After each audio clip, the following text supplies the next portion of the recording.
I'm sure one of the things you run up against as a business broker is having somebody ask you to take a look at their business and then say, what do I have to do to sell it? Am I right? Yeah, absolutely. There are times where we get inquiries or calls from business owners. And of course, we have to take a look at the financial statements and kind of determine, the what we feel that we can get for the business in the marketplace.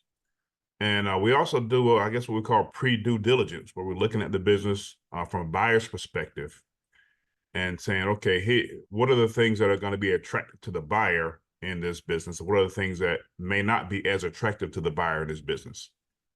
Then we have a discussion with the seller, on those items. And, sometimes the price expectations may not be where they want them to be, or there may be some things about the business that need to be changed in order for it to be sellable. Now, there's one or two things we can do. We can take it to market as is and probably get a lower than expected price, or we can hire someone like you, Rick, to go in and kind of help get them to the place where they need to be, based on some of the suggestions we make. And then in 1 to 2 years, however long it takes to correct those few items, and then we can get them ready to go on the market for sale and get that price expectation met. Yeah, what you're saying is music to my ears because you're preaching to the choir here.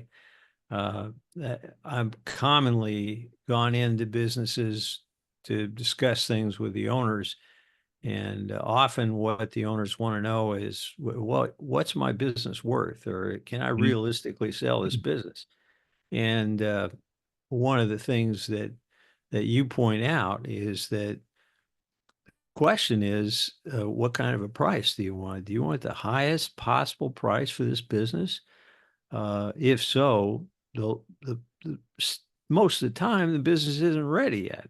Yep. And you rolled in the figure of 2 years. I see 2 to 3 years preparation for a business to sell all the time. That's if they want the maximum value.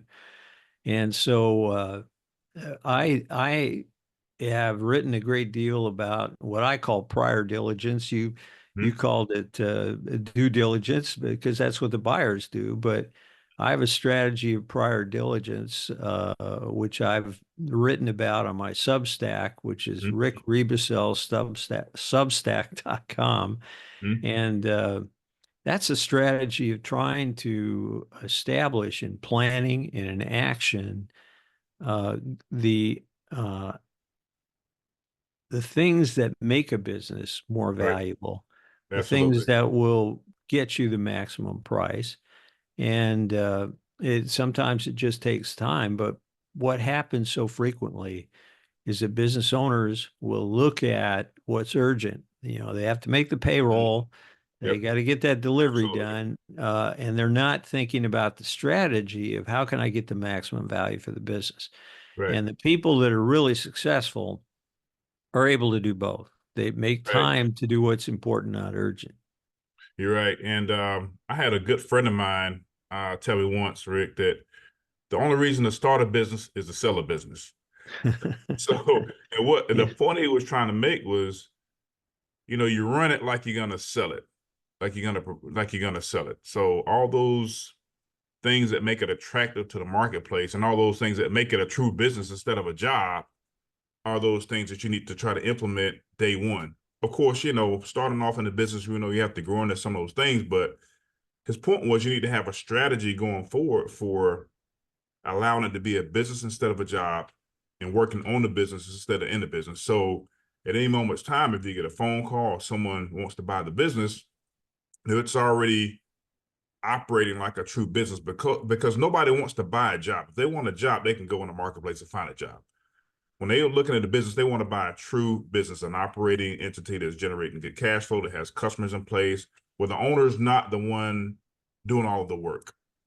And so those are the things that make a business attractive. And I encourage people, when I talk to them about starting a business, start with that in mind. How do I how am I going to strategize and work on the business long term instead of in the business? Start putting up and start with that mindset. Even going into it with that mindset is good because they kind of know what the targets are that they need to hit as they kind of grow in the business. Yeah, and with that perspective, I think it's important, let's just say they call you up as a business broker and you come in and say, you know, uh, this looks like a real good business in 3 years, and here are the things you have to do. And one of them is you, the owners, have to get out of managing this business and being an Yep, indispensable part of the business, that's which is right. great, Absolutely. great advice. But then there's also the question of, look, if we're going down the road 3 years, uh, what if something happens? What Yep, if some one owner has a health problem or gets in yep, an auto accident or just keels over from a heart attack and is absolutely. gone? What do we do? Yep, And so one of the important things that I try to bring in is these owners have to, in preparing the business, have to make an agreement among them. yep, And a lot of abs- people just call it a buy-sell agreement, but there's really a lot more to it than that. But they have to make an agreement about value. yep, What do we pay somebody who can't go the 3 years and get that that's right. maximum value? That agreement has to come into place, Yep, and that's a lot of what I do. But I think as a business broker, uh, you give great advice when you say, I'm willing to try to sell your business, but if you want maximum value, here are the things you have to do.